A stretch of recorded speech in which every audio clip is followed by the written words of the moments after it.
As educators, we've all been there.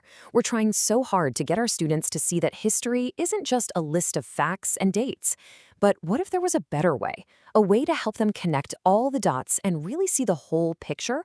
Well, today, we're diving into a really powerful concept that does exactly that.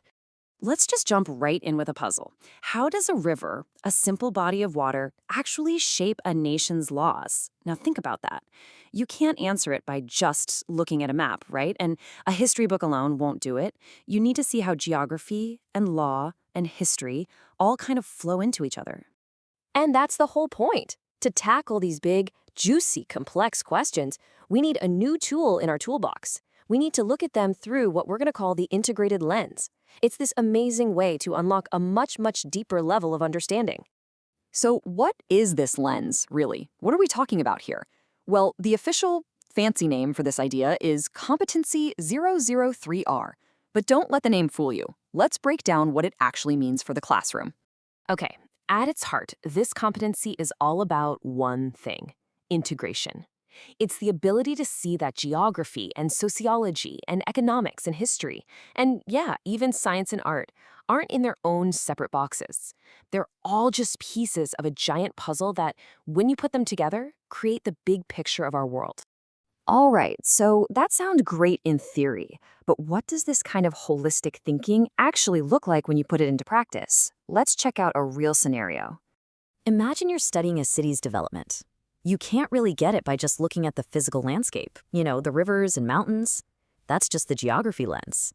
You also have to pull out the economics lens to look at trade routes and business. And you absolutely need that sociology lens to understand the culture and how people organize themselves. You see? You need all three to get the full story. So we see how it works. But let's get to the big question. Why does this matter? What's the actual payoff? Why is getting this lens right so important for us as teachers, and more importantly, for our students? Well, using this integrated lens gives you three huge wins. First, you can build a truly integrated curriculum, finally breaking down those walls between subjects. Second, it really supercharges critical thinking, pushing students way beyond just memorizing stuff. And third, it makes everything so much more relevant. When kids see how these big ideas connect to their own lives and their world, that's when the learning really sticks. Now for the fun part. Let's actually put this tool to work. How can we use this lens to turn our classrooms into a place where students get to be detectives, solving some of history's biggest puzzles? A question like this is the perfect example. Just look at it. It doesn't ask when something happened. It doesn't ask who was there. It asks how and why. It's a question that forces students to make those critical connections between the land, the money, and the people. And here's the roadmap you can give them to solve it. It's actually pretty simple. You start with the geography. What does the land look like? Then you look at the economics that grew out of that land. And finally, you connect those first two pieces to see how they molded the society, the culture, and even the government. It's a clear path to a much richer answer. And this, right here, this really gets to the core of the whole thing. We're talking about a shift away from rote memorization, the who and the when, and a move towards active inquiry, which is all about the why and how. It's the difference between being a passive listener and an active investigator of the past. Okay, so as we wrap this up, what's the one single, most important idea that you should take away from all of this?